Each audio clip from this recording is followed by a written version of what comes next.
CAC 40 termine la séance sur une note positive dans le sillage de la belle hausse de Wall Street suite à la publication de l'indicateur d'inflation préféré de la Réserve fédérale américaine concernant l'inflation qui a montré un essoufflement sur le mois d'avril. Parmi les valeurs qui se sont distinguées ce vendredi, on retrouve Maisons du Monde. Le groupe d'ameublement et de décoration a plongé après avoir révisé à la baisse ses objectifs pour l'exercice en cours en raison de l'inflation en Europe, de l'évolution de la pandémie en Chine ainsi que des coûts élevés du fret et des matières premières.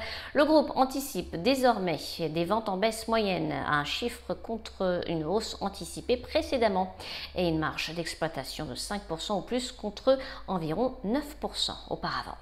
Dans le reste de l'actualité, Saint-Gobain, le spécialiste des matériaux, a signé des accords en vue de la cession de ses activités de transformation de verre Ekelt Glas et Glas Ziegler en Autriche au groupe privé allemand Aequita, ainsi que la cession de sa participation dans la co-entreprise Glaskontor Erfurt, activité de transformation de verre en Allemagne, à Kaleo Glas Group. La finalisation de toutes ces transactions est attendue d'ici l'été 2022. Ipsen, le laboratoire pharmaceutique, a annoncé que des données encourageantes seront présentées sur Carbometics pour une variété de types de cancers lors du congrès annuel de l'American Society of Clinical Oncology qui se tiendra du 3 au 7 juin prochain.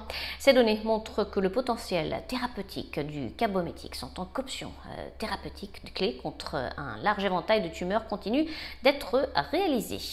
Et puis JC Decaux, numéro 1 mondial de la communication extérieure, a perdu du terrain suite à une note d'analyste négative. Enfin, Pernod Ricard et Rémy Cointreau, les groupes de vins et spiritueux, ont tous deux bénéficié d'une note d'analyste positive. À New York, Sabrina Cagliozzi pour Trading Central. Je vous souhaite une très belle fin de journée. À tous, à demain.